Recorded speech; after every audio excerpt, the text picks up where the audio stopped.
and implement these action plans, we've had to create a framework that we call a multi-stakeholder forum that brings together government, civil society, academia, and the private sector to identify the problems, to propose solutions, and most importantly, to put the place and mechanisms to address those challenges by implementing the action plan. So allow me to focus more on the multi-stakeholder forum and what we've been able to achieve. So this, as I've said, it brings together different actors of a co-created, collaborative, and inclusive process. And over the last 11 years, we've been able to make policy and legislative recommendations. We've been able to develop tools that facilitate access to information and public participation, courtesy of institutions such as the Commission on Administrative Justice and Article 19. We've come up with model laws and capacity building on access to information. We've been able to develop open portals to enhance open contracting. But most important, in the course of this implementation, we've built a multi-stakeholder forum that continues to be an envy across the world. We are amongst the first countries in the world to have a parliamentary caucus on SDGs that signifies just how important legislative and policy development are to enabling open government partnership. We are also the first country, amongst the first country, and I believe the only country now that brings together the three arms of government in OGP: judiciary, the legislature, and the executive, but also the highest number of open OGP local, the counties at national level. We currently have 6 counties that are members of OGP local, and Your Excellency, allow me to say that during the recent call for applications, we had a record number of 7 counties applying to join OGP local. I think we deserve a bit of recognition for that.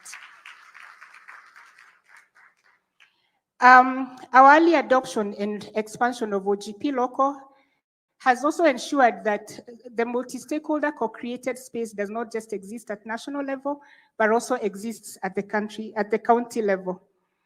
Another big achievement has, of course, been peer learning and exchange programs. And as countries across the region, Ghana, Malawi, Morocco, Sierra Leone, and others have been keen on joining OGP, the Kenya Multi-Stakeholder Forum has provided this leadership and model that other countries can embrace. Inclusion and diversity, expansion of the actors.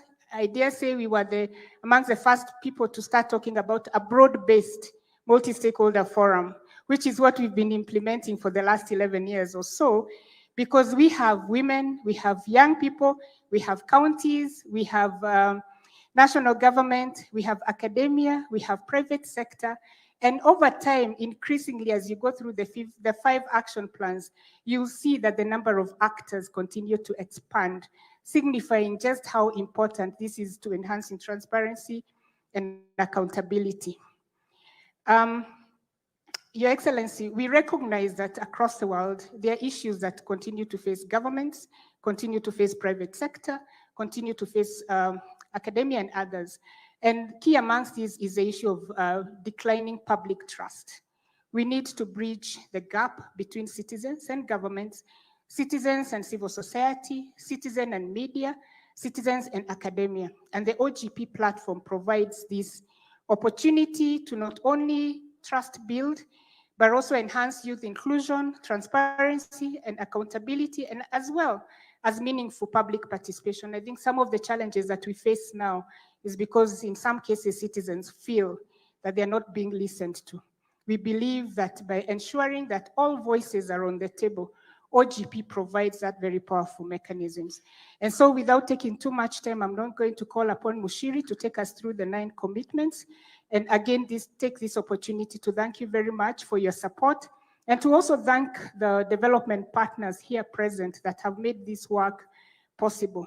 Without their support, we wouldn't have done this, and the government support. Thank you very much. Thanks.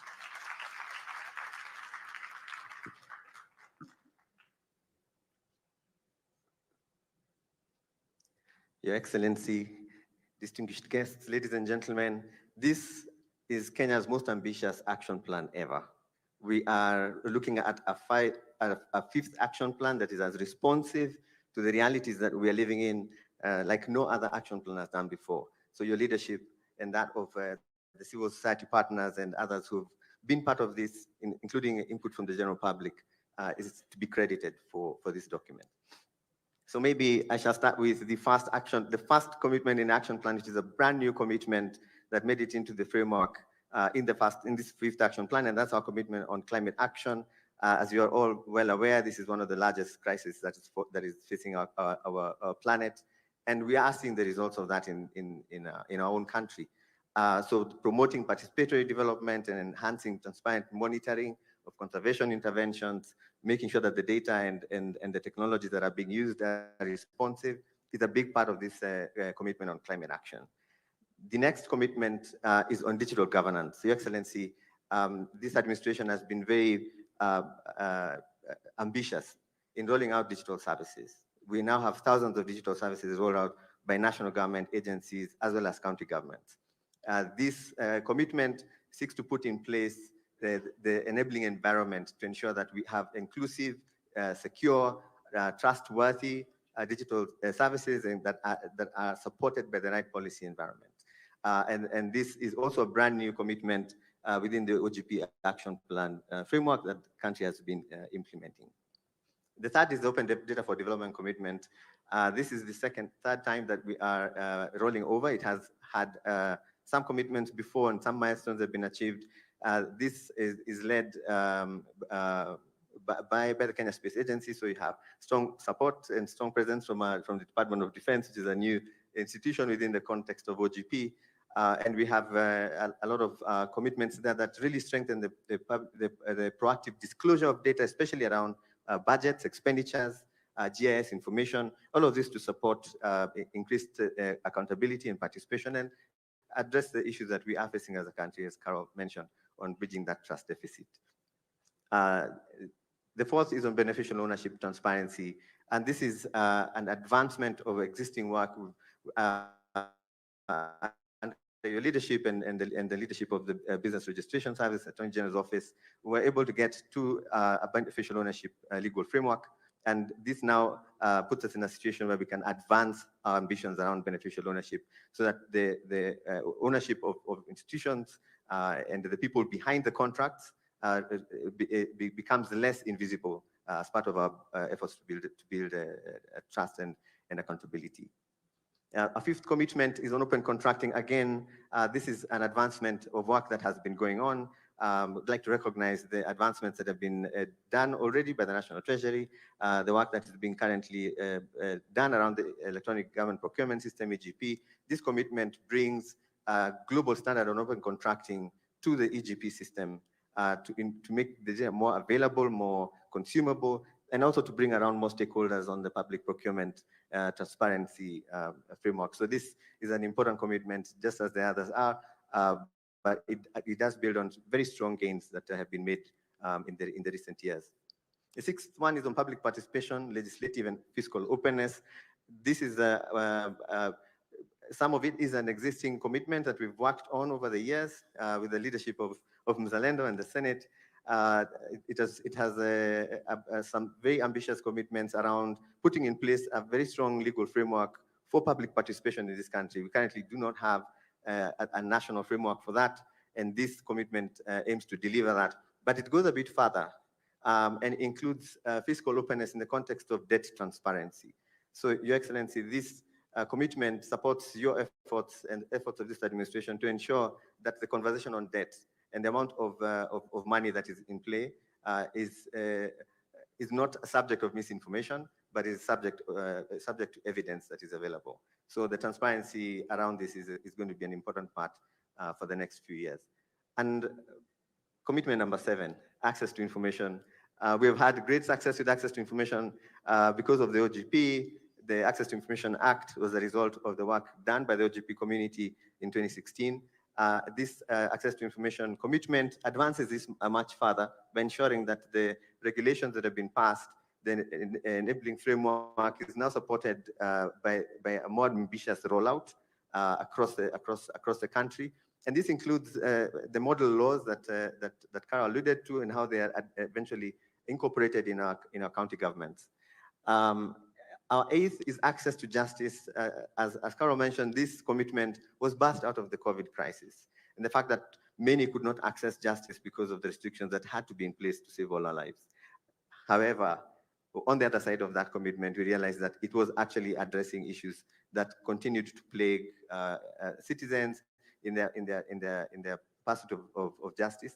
And this operationalizes the alternative justice systems policy and the legal aid framework.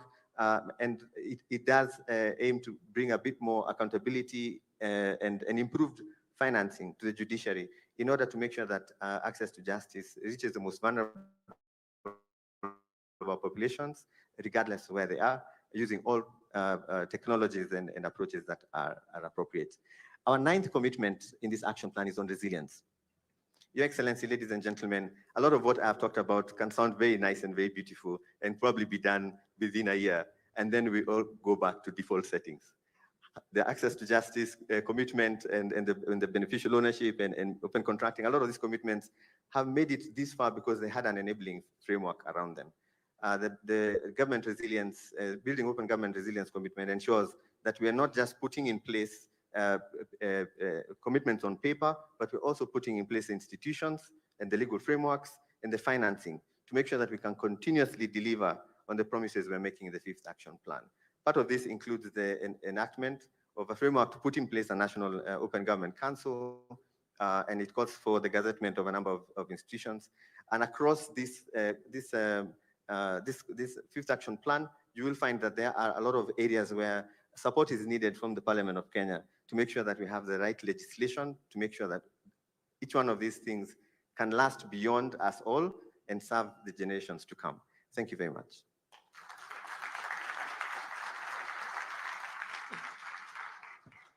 Let's put our hands together for Mr. Nyaga. Thank you very much. Your Excellency, on that matter of resilience, one of the asks from this community or from this program is for the need for sustainability. OGP has been run sort of in a fairly ad hoc fashion with no institutional anchorage, and they are requesting, Your Excellency, that you institute a national OGP council that brings together a range of these stakeholders to be able to provide leadership to the process. Your Excellency, it's now my pleasure to invite Ed Burnett, who represents Development Partners. He's the Deputy High Commissioner, United Kingdom. You're welcome.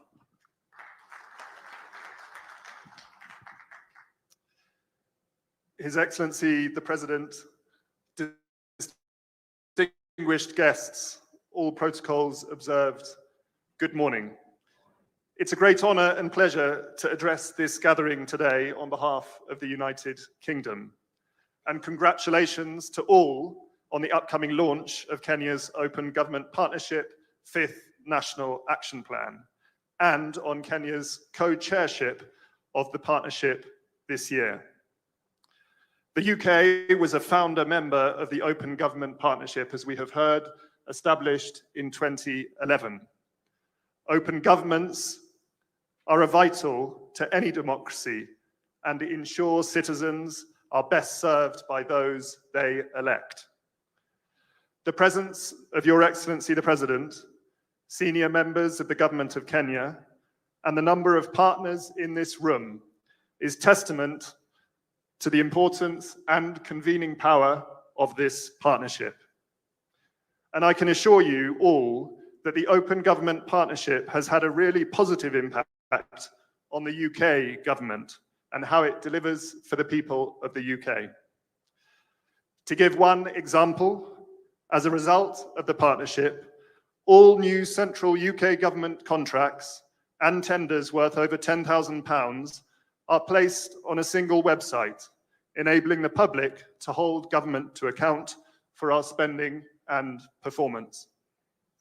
In Kenya, the UK is delighted to have supported the development of the 5th National Action Plan and today's launch event.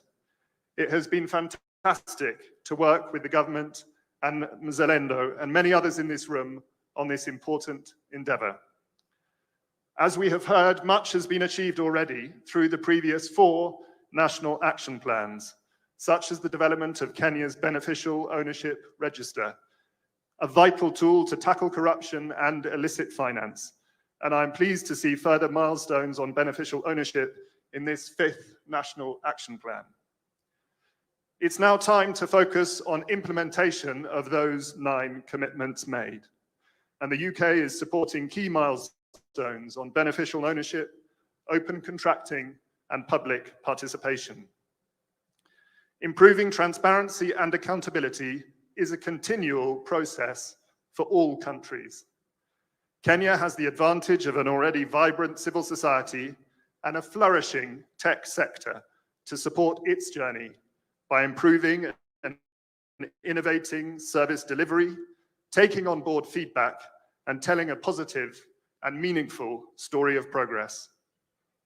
The recent demands by Kenya's young people highlight the importance of trust between government and those they serve. The United Kingdom's relationship with Kenya is one of close friends, based on shared history, shared interests, and a determination to tackle shared challenges. We recognize the shared challenge of making progress on improved transparency and accountability in government, and we look forward to continuing to work with Kenya to implement the National Action Plan. We're going far together. Asante sana, and congratulations.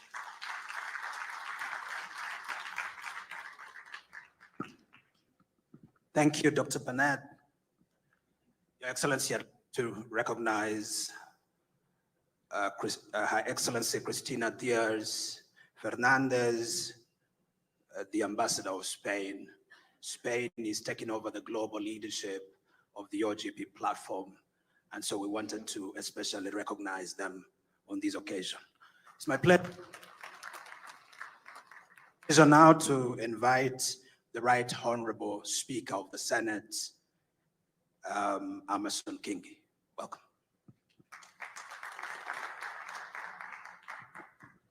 Thank you, Piers. Your Excellency, Dr. William Samoei Ruto, the President of the Republic of Kenya, distinguished participants, ladies and gentlemen, good morning. There's no doubt that the launch of the 5th National Action Plan for the period 2023-2027 marks a commencement of yet another remarkable journey for the transforming service delivery in our country for the benefit of the people of Kenya. This plan represents a crucial step in our country's commitment to transparency, accountability, and citizen engagement. It focuses on key areas such as climate action, digital government, anti-corruption, and civic space, with the aim of fostering a more inclusive, responsive, and resilient government aligned with the Kenya Kwanza Manifesto. It is prudent for us to recall that the predecessor, that is the 4th National Action Plan, sought to institutionalize issues relating to welfare and rights of women, peace and security, through policy and ministries, counties, departments, and government agencies. Under the 4th plan, we boldly confronted climate change impact, violent extremism, gender-based violence, forced migration and human trafficking, and humanitarian disasters with remarkable outcomes. The success in the implementation of the OGP commitment in NAP4 and the continuing interventions provide us with the copybook springboard for implementation of NAP4. Without doubt, therefore, the new plan will enable us to build on the gains and momentum generated through the implementation of the previous national action plans. Your Excellency, allow me to briefly touch on the OGP commitment number 6 and 7, which has just been shown to us, that actually touch on the institution that I do represent, that is the Senate.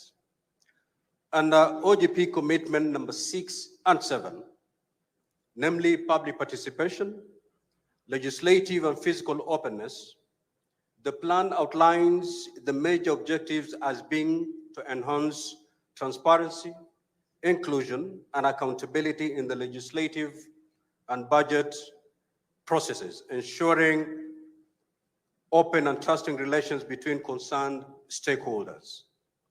Your Excellency, this commitment is anchored on Article 118 of the Constitution, which declares the Parliament shall facilitate public participation and involvement in the legislative and other businesses in Parliament, in the legislative through its committees and at plenary level. Similarly, Your Excellency, Article 174 of the Constitution, especially on devolution, it advocates for open, democratic, and accountability exercise of power and give the power of self-governance to the people and enhances the participation in the exercise of powers of the state and in making decisions that affect them.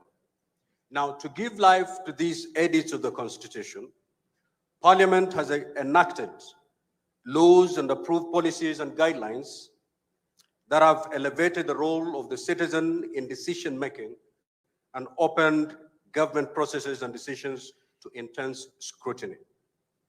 As the chaperone of devolution and Article 96 of the Constitution, the Senate has relentlessly mainstreamed transparency, inclusivity, and accountability in the legislative oversight and budget processes. Members of Parliament and senators working through plenary and House committees have remained diligent in holding county governments and national government and the leadership to account as they discharge their mandates. Your Excellency, one of the pieces of legislation that is extremely key in this regard, especially touching on OGP, on NAP 6 and 7, is public participation. The judiciary, through our courts, have pronounced themselves on this particular issue. The Senate has harvested quite a number of views from the judiciary, from other stakeholders, and through that, the Senate has managed to formulate a piece of legislation called the Public Participation Bill. That bill has gone through all the stages in Parliament. It is now at the second stage in the National Assembly. And I believe that piece of legislation, one passed and assented to by the President, will put to rest the issue of public participation. Your Excellency, if you will recall, 95% of the cases against government that are lying in the judiciary are all about public participation.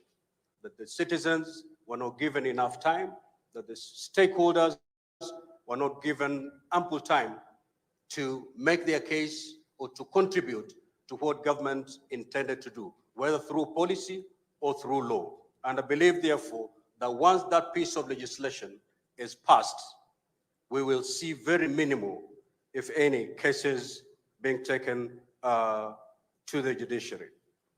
Again, under OGP NAP number 7, that is access to information, Your Excellency.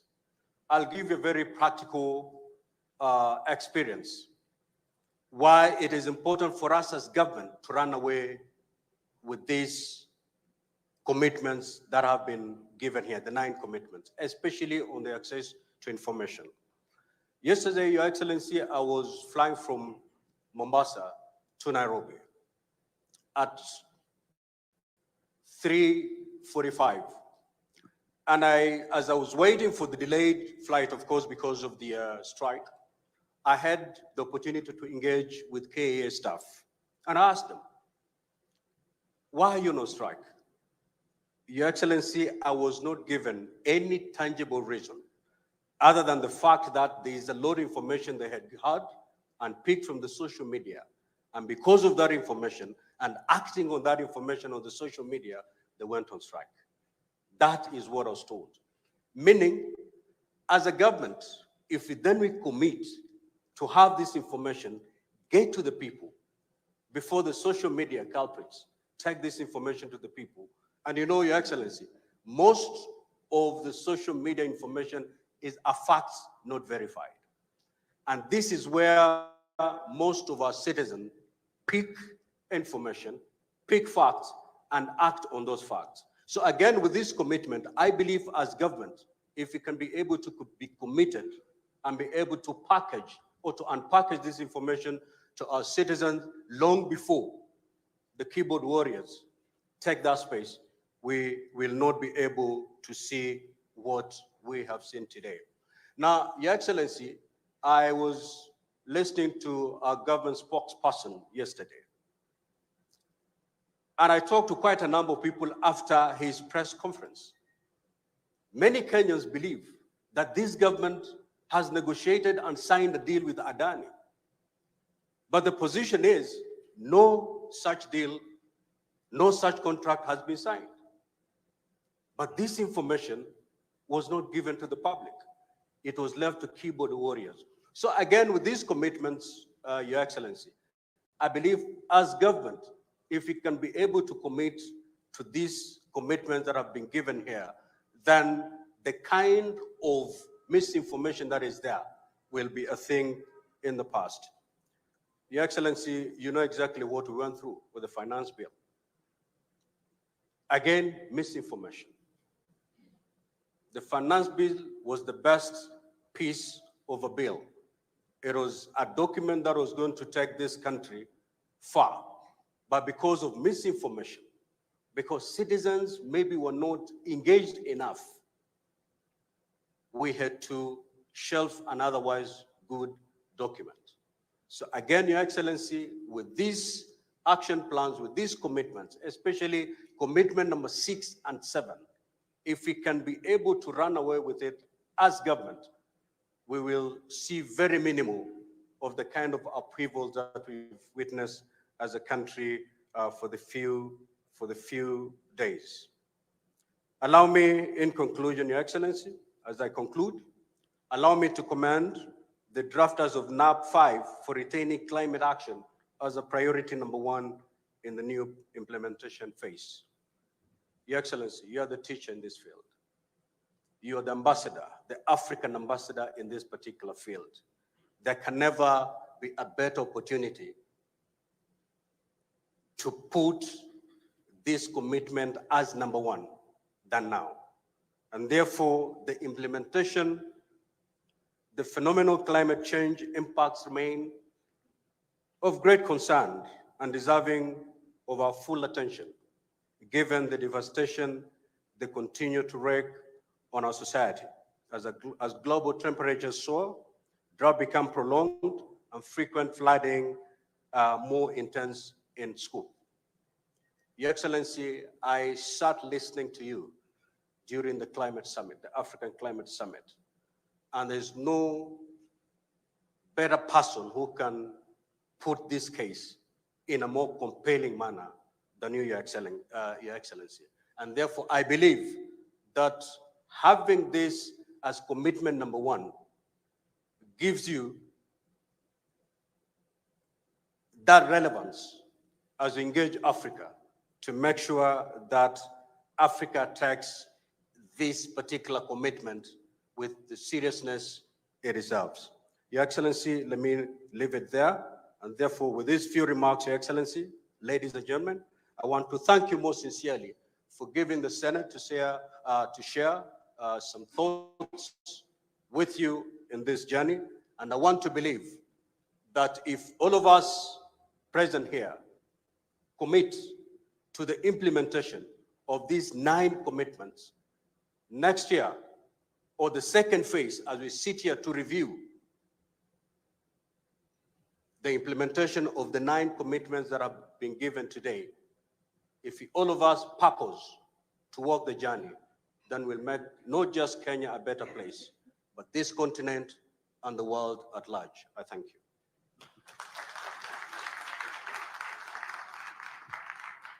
Let's put our hands together for the Right Honorable Speaker of the Senate. Thank you very much.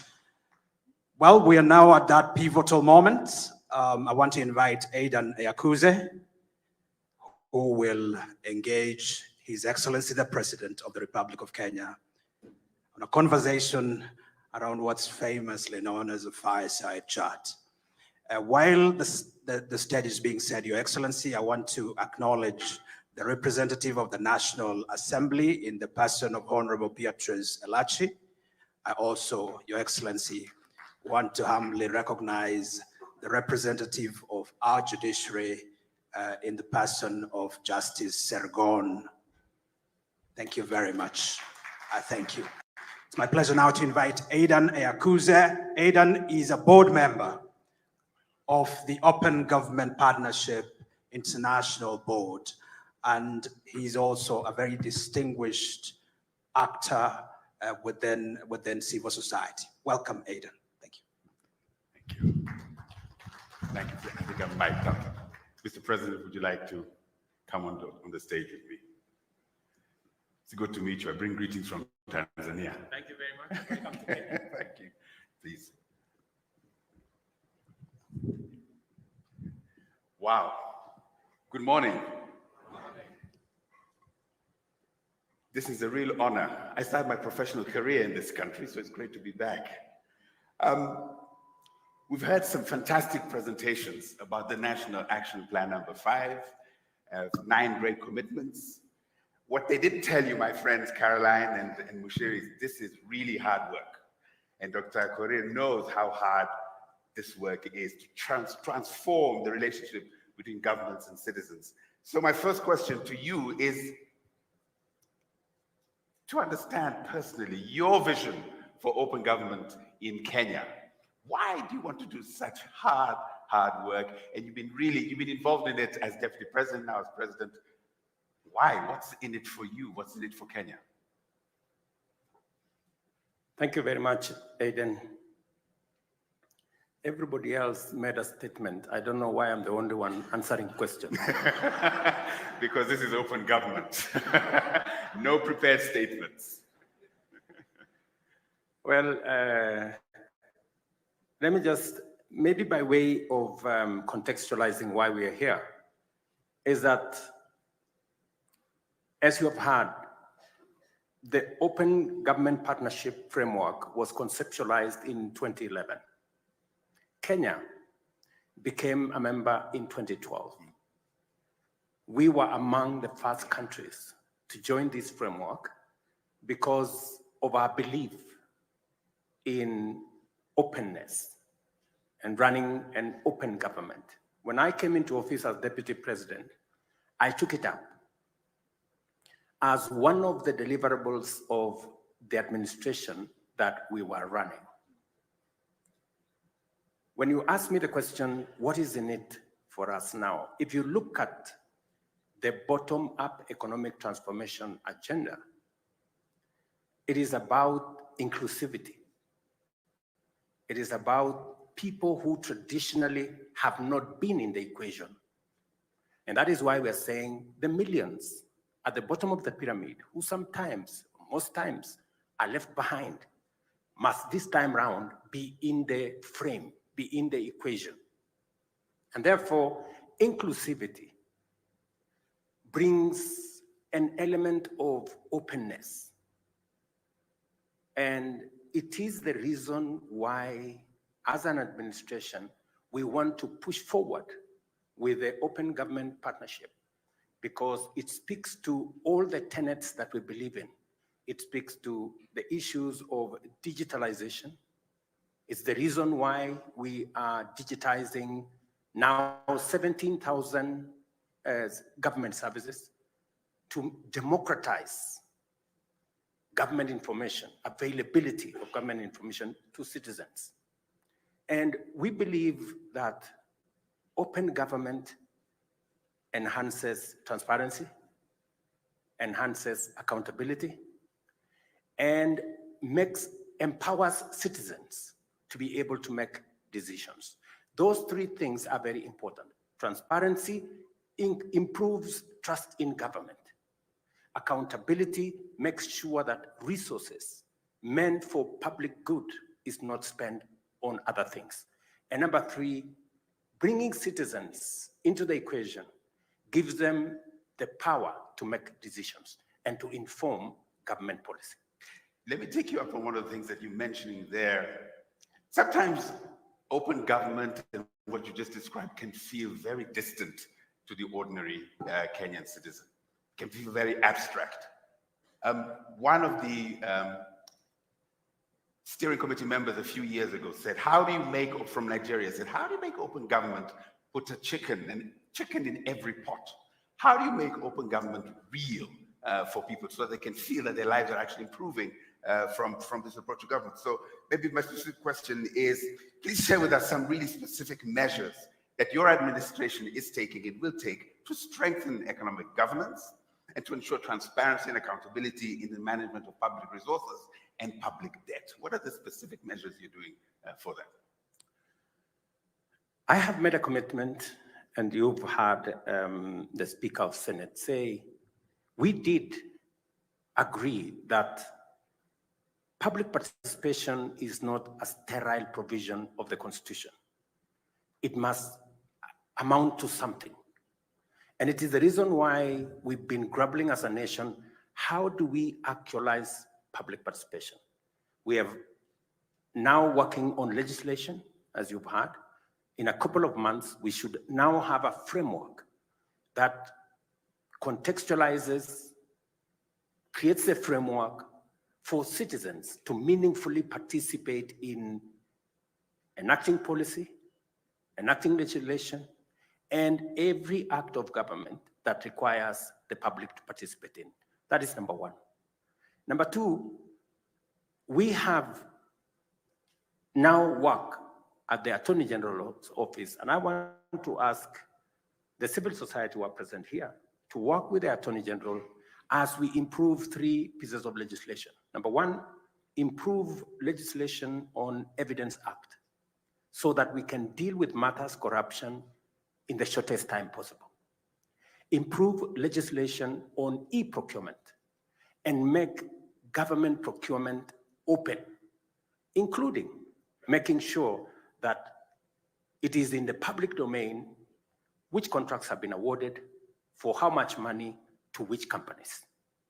And so that the public can judge for themselves whether they are getting value for money or they are being taken for a ride. I have made that commitment. The work is in the Attorney General's office. I welcome Zalendo. I welcome all the other civil society groups to participate in bringing this legislation to the fore. And I'm very happy with this framework because the civil society that is present here would have chosen to come here with vuvuzela and placards. But they have chosen. Sometimes they might still have to do that. But they've come here to say, okay, what are the challenges that we have? How do we meaningfully contribute, institutionalize the solutions rather than ponder on the problems, on the challenges? How do we institutionalize solutions? How do we bring legislation? How do we create institutions? How do we put a policy framework in place? And you have said yourself, it's easy to pontificate about the challenges we have. Yeah. It is difficult to frame the solutions. I am very happy with open government partnership. It gives us an opportunity with the judiciary, with the legislature, with the executive, with civil society, with the private sector to figure out how we solve problems together. And this is why I believe in this framework. Some of your, okay, I won't mention names, might think you're a heretic to be so welcoming of civil society and private sector in government and in governance. Let's shift a little bit. 4 of the 9 commitments have a tech element to them. So let's talk about, and Kenya really is a lead in the region, maybe in the continent, on matters technological. So, but tech also has, as was mentioned here, some real challenges, and misinformation was mentioned by the Speaker of the Senate. it also creates great opportunities to create wealth. So how is your administration harnessing these tech-driven opportunities? And how do you plan to balance those opportunities and grabbing them with mitigating the risks that come with technology, as was outlined? I agree with you 100%. Technology all the way to artificial intelligence gives us great opportunities, but also has a good measure of challenges. And I will give you two examples how we are taking advantage of technology. Number one, we rolled out the Hustler Fund. 12 billion shillings in it already. 22 million Kenyans are beneficiaries. Today, we have 2 million Kenyans every day borrowing from the Hustler Fund. It is delivered on a technology platform. It is the single government project that has no corruption, because technology has provided the framework to make sure that we insulate it from, just imagine, if we were distributing or giving out Hustler Fund using committees at every location, it would be hell. Mm-hmm. It would be chaos. But look at what technology has done. It has made it seamless. It has made it transparent. It's made it easy. Let me also give you another example. Means testing instrument. Again, when we are giving out our university funding model, means testing instrument that is run on technology is giving us the leverage to be able to know which student can benefit from what. Let me also tell you one more thing, that in our plan to deal with the challenges that face us, the demographic dividend that we have, one of the items that we are working on is how we are going to use technology to create digital jobs. As I speak to you, we have close to 120,000 young people in our TVETs and in other institutions that today monetize their digital expertise. So we are leveraging on technology to create jobs tomorrow. I will be signing an agreement with President Scholz in Germany, again, to leverage on technology to access opportunities for Kenyans to work in Germany physically, or to work in Germany through a digital platform. So we are leveraging on the digital space to create jobs, to deliver government services, as I said, with the Hustler Fund, to make sure that it helps us, assists us sort out challenges that we have. But also, there are challenges. Yeah. The finance bill became a victim of fake news, disinformation, misinformation, and unfortunately, that's what it is. And as has been said here correctly, while building the ecosystem to leverage on technology and the digital space for advancement, there will be challenges. It is the reason why we are discussing now with Parliament on how to enact regulations on AI, regulations around the digital space to make sure that the negative misinformation, disinformation, fake news does not rob us of the opportunity to use technology to drive our development. Because I am a great believer that technology gives us the largest opportunity for us to catch up with the rest of the world. It is the reason why I appointed a technology envoy, Mr. Figo, who is not, unfortunately, is not here because of travel problems. He was coming from somewhere, he got stuck because of the situation we have. But it is the reason I also want us not to miss the opportunity. In fact, misinformation, disinformation, fake news should not rob us of the opportunity to take advantage of the opportunity technology and artificial intelligence gives us. We do not want another opportunity to be left behind. It is an opportunity for us to develop talent around technology and AI. It is an opportunity for us to develop expertise. And it is an opportunity for us not to be left behind, again, as we have done in the past, that this time round, we want to be up to speed with the rest of the world in making sure that technology, AI become part of the ecosystem, and we all benefit from it and avoid another digital or AI divide. Thank you. I'm sure civil society will say, when regulating misinformation, disinformation, please don't squeeze the space for self-expression. I'll come to the last question. You, the government of Kenya, is the current co-chair of the Open Government Partnership. And there are 14 other African countries. We are told Zambia is thinking about coming in to the 15. So I have a personal self-interest type of question here. How would you address your fellow presidents, heads of state on the continent? What would you tell them about OGP in a way that would persuade them to join, or to at least think about really embedding its principles in how they're relating with their governments and with the citizens? What would you tell them to persuade them to embrace this principle, this approach? You see, the future, whether we like it or not, is going to be informed by technology. Technology democratizes information.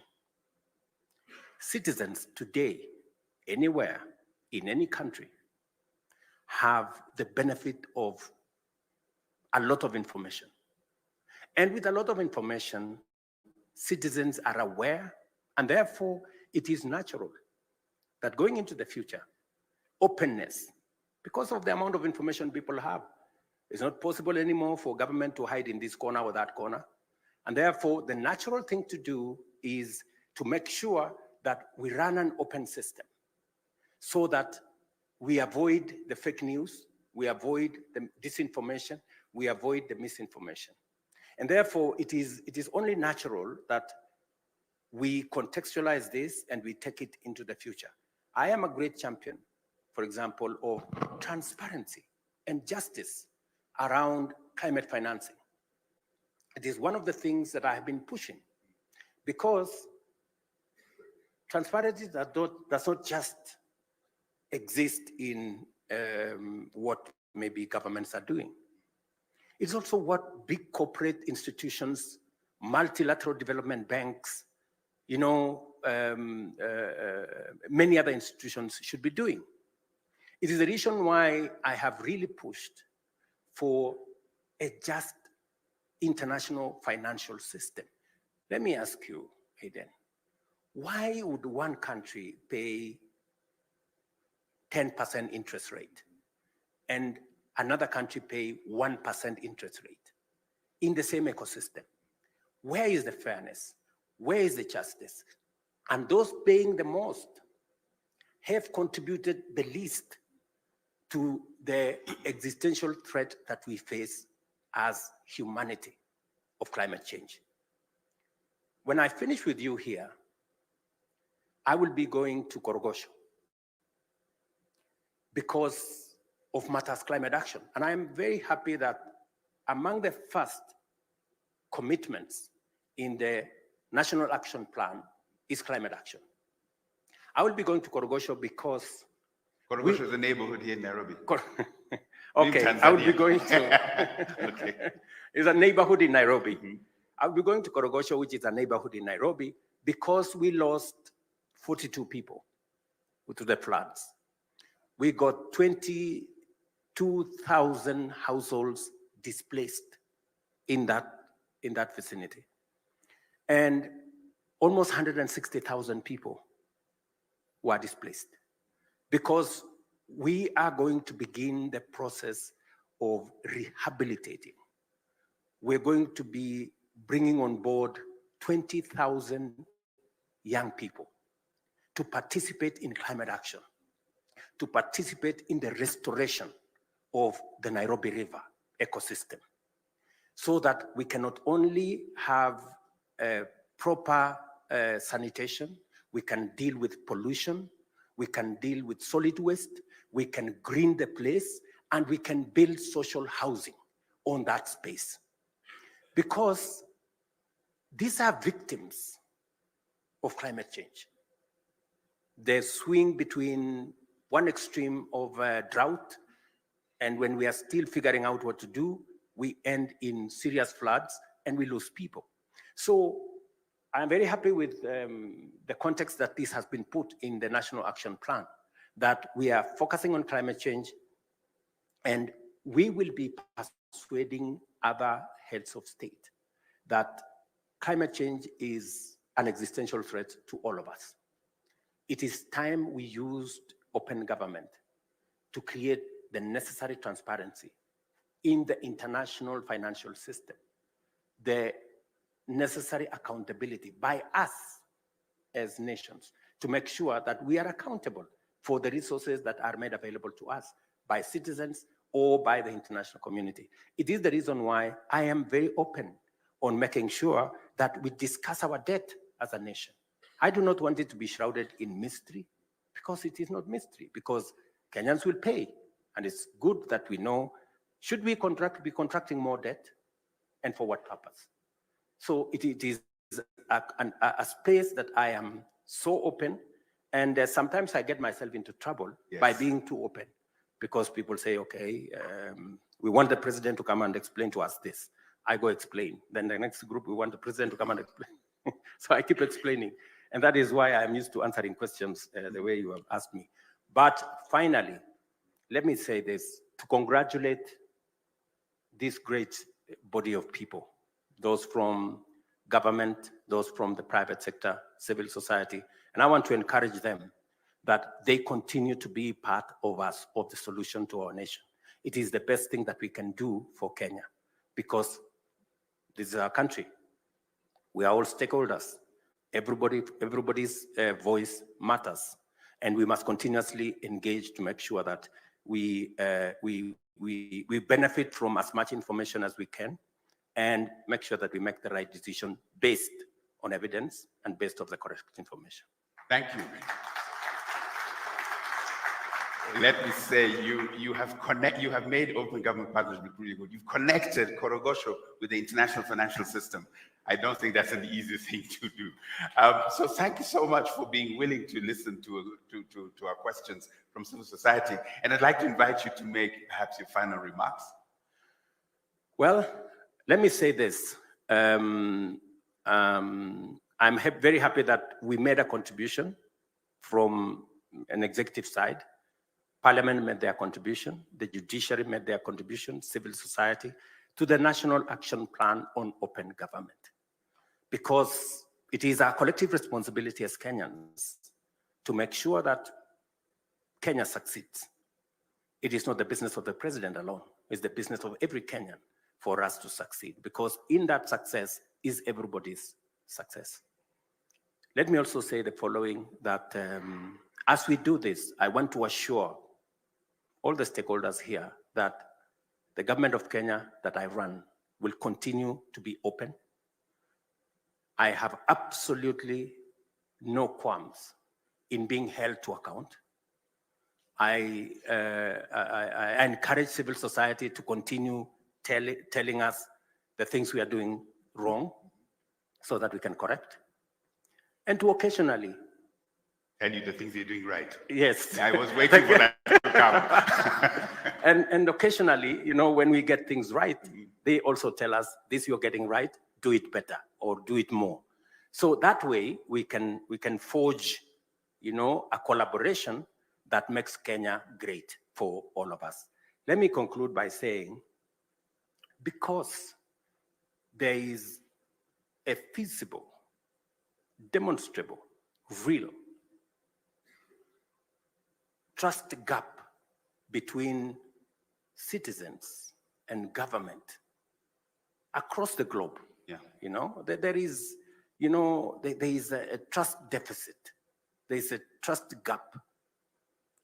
I want to welcome you and the people here and representatives from our friends from the international community. to a trust summit here in Nairobi, the first one in the first quarter of next year, so that we can evaluate what do we do to close the gap, the trust gap between government and citizens. Because unless we do that, it becomes difficult for government to implement its plan and for citizens also to hold government to account. Thank you. So put it in your calendars, Q1 next year, Trust Summit here in Nairobi. Mr. President, thank you so much for your time and good luck in Korogosho and in all your other duties. Thank you very much. Thank you. All right, thank you very much. Let's give them one more round of applause. Thank you very much, Your Excellency. Thank you very much for that. We may take our seats kindly. And at this point, Your Excellency, with your permission, I see that Senate is very well represented. If I may just ask all the senators who are present to just stand up so that we can just give them a round of applause and showing their support. Senators, if we can all just stand up. Thank you, thank you, thank you.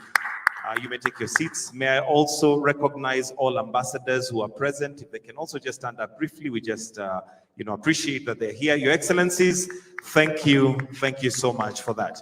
We are coming to the tail end of this particular ceremony, and Your Excellency at this point would like to now invite you for the official launch of the 5th National Action Plan, NAP5.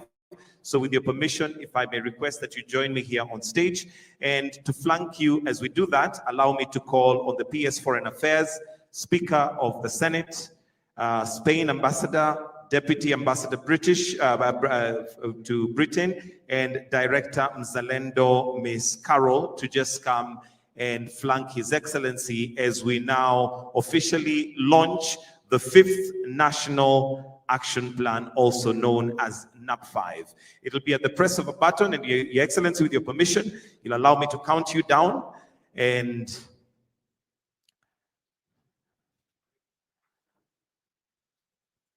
if we may, yes, if we can have a few, maybe come this way, yes, so that it's balanced.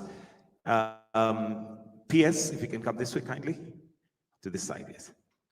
So at the count of 5, we shall then just count it down. Sorry, the book is on that side, so may I request that we come to this side facing that side. Sorry about that. The book is right there so that we see what we're launching. So in 5, 4, 3, 2, Your Excellency, you may press the buzzer. And that is the official launch of the 5th National Action Plan, NAP5.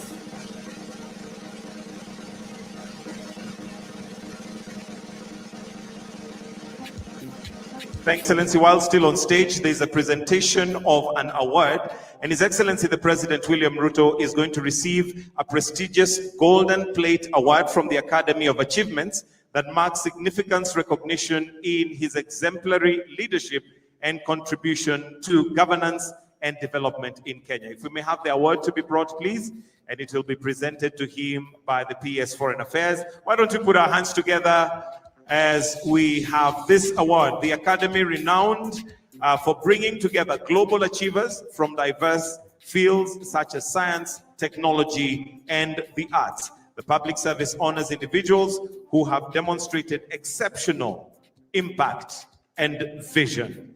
Congratulations, Your Excellency. And with that, we have now come to the end of this session. I'll request that we exit stage except His Excellency, where we are going to wind up with the national anthem. So I'll request that we all be upstanding. We're going to finish off with the national anthem. The Kenyan national anthem.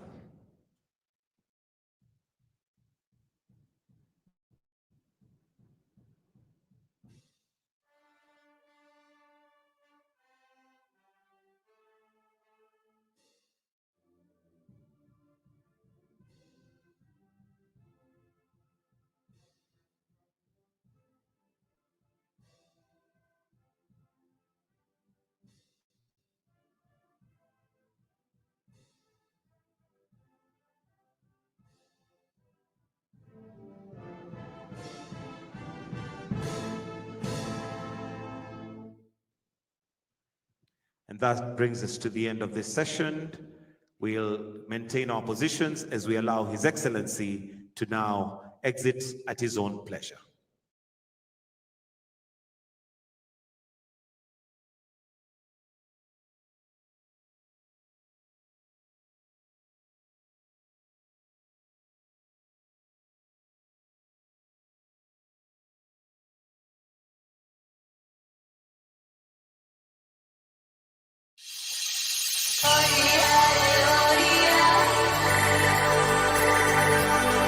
There's a new force of nature at hand, stirring all over the world. They are the young people whom, frankly, we have failed, who are angry, who are organized, who are capable of making a difference.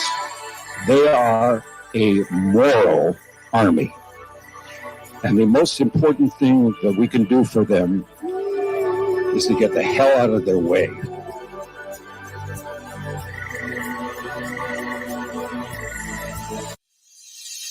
The youth of today, like Nelson Mandela, who is now hailed as an icon of peace, must be ready to be called terrorists. We must be ready to be called criminals. We must be ready to be jailed for crimes we did not commit. We must be ready to be character assassinated like Ida Mtwana, Robert Sobukwe, Ungo Potitiro, Steve Biko, Winnie Mandela, and Julius Malema.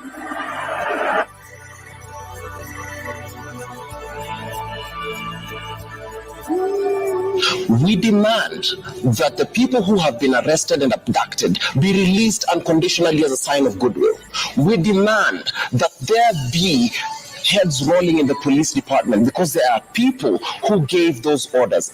We demand as young people that you respect our lives, that you stop killing us. One life was one too many. There are people who will never walk again, and that's why we walk on the streets. And we demand that you follow this constitution, because all sovereign power belongs to the people of Kenya and shall be exercised only in accordance to this constitution. And remember that while you can kill a revolutionary, you cannot kill the revolution.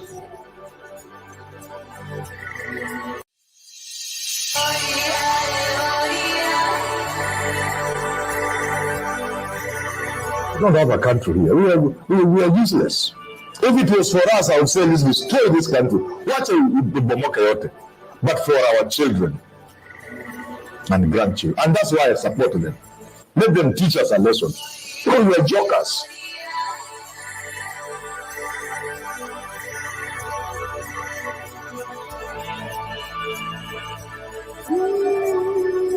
We've been telling young people, go to school, get educated, then you get a good job, you'll be empowered. But in most of our countries, the people who are living the best lives have no education. The people who are driving the best cars, no education. We have political cadres now occupying significant positions in government because they are loyal. Some of them are fantastically incompetent, but they are wonderful people. Unfortunately, wonderfulness does not cure the underdevelopment challenge. We have equated having things with being, so that those who have things are considered more human beings.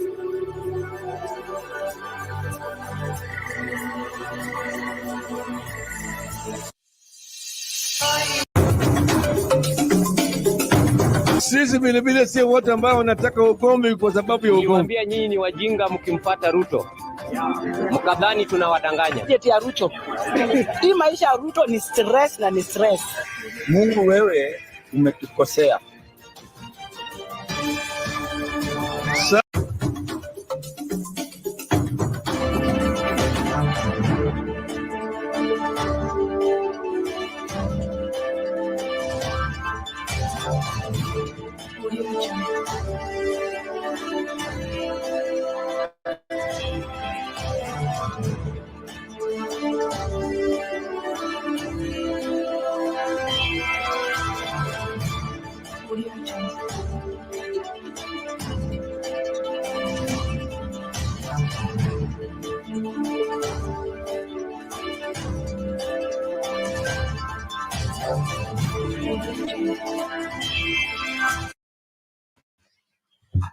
Good evening, ladies and gentlemen. We're glad you're watching. Thank you so much for making time to join us. This is Sound Candid Talk, open forum political discussion show, the show that gives you an opportunity to hear what you feel and think about the latest development on our political front.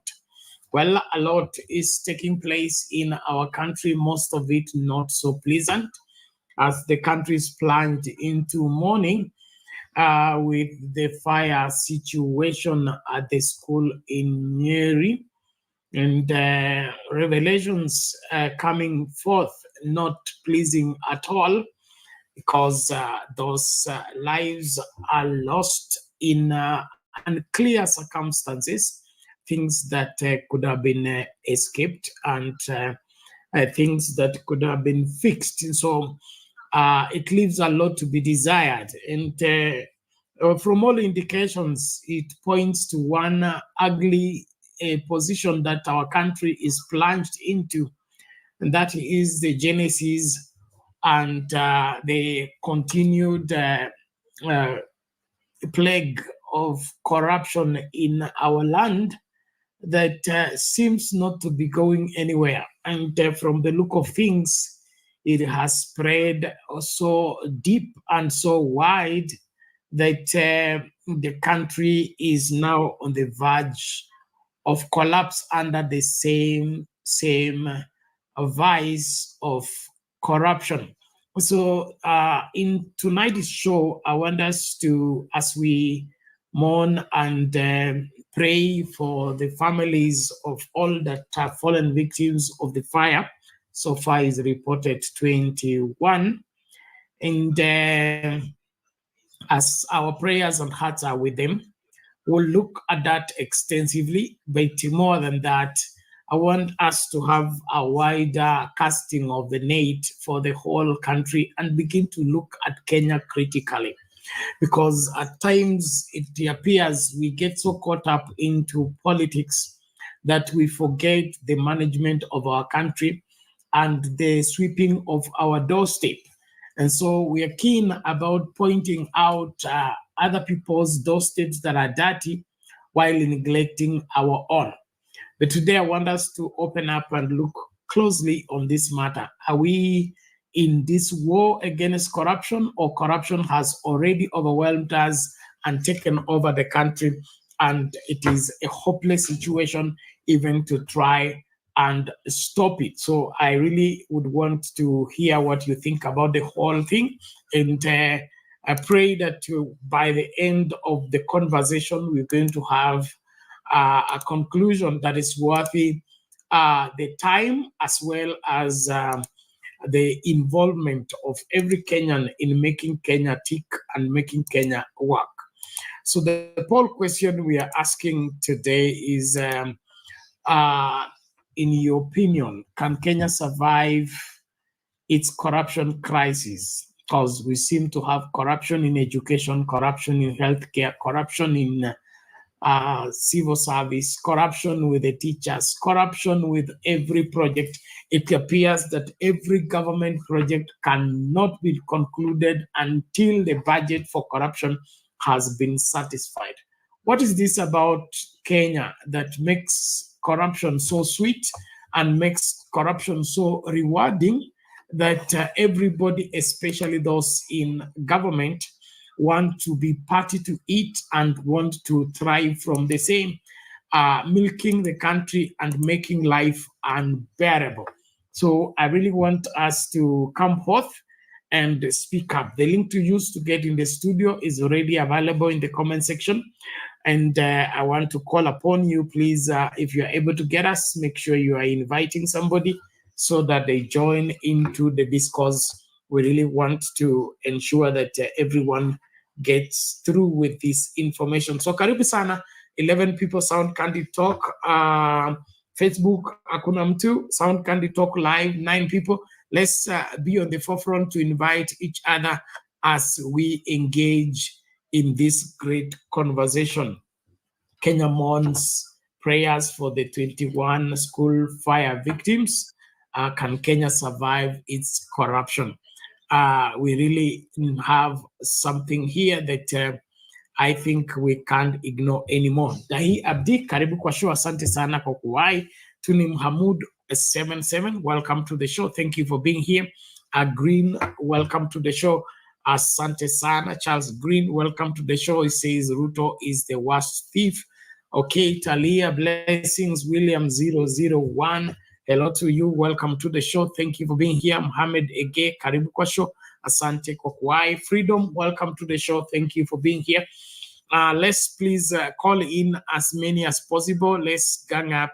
Let's make a difference tonight, even as we look closely to these issues bedeviling our country and seem not to be going away no matter what we say and no matter what we do. What is this about Kenya and corruption that is not going away?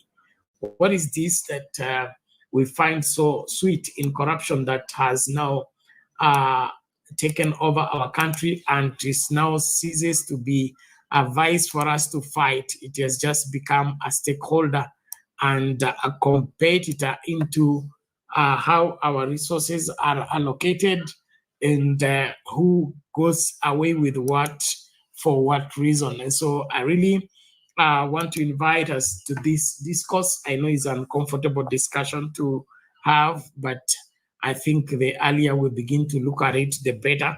And so let's start with that story of Endarasha fire and, of course, the mourning that is engulfed our country by reason of losing young lives in a carelessness that leaves a lot to be desired. Welcome on board, even as we start. Please, come, Sarwa Mbele. Now, we start this bulletin at the emotional interdenominational prayer meeting, or rather service, held in memory of 21 pupils who died in a tragic fire at Hillside Endarasha Academy in Nyeri County. Parents, friends, the clergy and political leaders were united in grief during the service, which also saw special prayers being made for 17 pupils who are still unaccounted for. This happening at a time when concerns about the safety of learners in schools remains rife. Absolutely. And Safina Chenguma has those details. A cloud of darkness enveloped Hillside Endarasha Academy in Nyeri County and its surrounding during an interdenominational prayer service held in memory of 21 pupils who perished in a tragic fire incident at the school in the dead of the night on Thursday, and those still receiving treatment at various hospitals. Friends, family, and parents overwhelmed with pain of losing the young souls. Some still struggling to believe what happened. After the fire is done, and children are dead, and some are injured, and some are lost, God knows how to deal with that situation. Mungu anajua vile atashughulikia hali hiyo. Kwa wale wazazi ambao wako hapa wakiwa na kilio, God knows how he will manage you. What was even more painful was the prayers made to the 17 pupils who are still unaccounted for. Although the memories and the scars will be there, you'll be surprised. Because the managing director of the world, who is our God, knows how he will manage you. Tunalala usingizi mnono kweli tukiona mambo haya. Government, get serious, and all of us, let's get serious. Na sisi tunawaombea Mwenyezi Mungu aendelee na kuwapea peace that surpasses all human understanding. Hii janga imetukumba, imetugonga sisi wote. The magnitude of the loss quite evident during the emotional event, which was graced by the newly appointed Health Cabinet Secretary Deborah Barasa Mulongo and Nyeri Governor Mutahi Kahiga. We have teams on the ground. We have the Emergency Disaster Preparedness and Response Team. We have the counselors or the mental health and psychosocial support. We have forensics teams on the ground, and they are supporting in every way. But it is the aim of the government to see that we have been able to account for all the victims. Itachukua muda, lakini tutavumilia na tuwe na hiyo process. For what reason did the people of Kenya elect us? It is to be there for them not only in times of fun and jumping up and down, but even in critical times like this. The September 5th tragedy has left many shocked and puzzled. In the meantime, parents who are yet to trace their children are expected to go to Nairobi Hospital, where a DNA testing exercise is scheduled to start on Monday. Safin Acheng Oma, Citizen TV. So sad. Incredibly.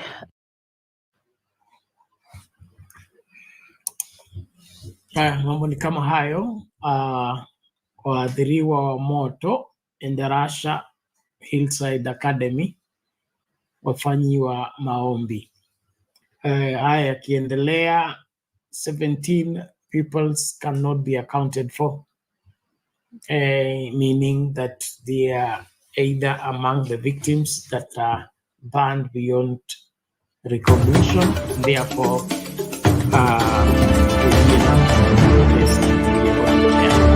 very sad, heartbreaking, and all of this is something about our society.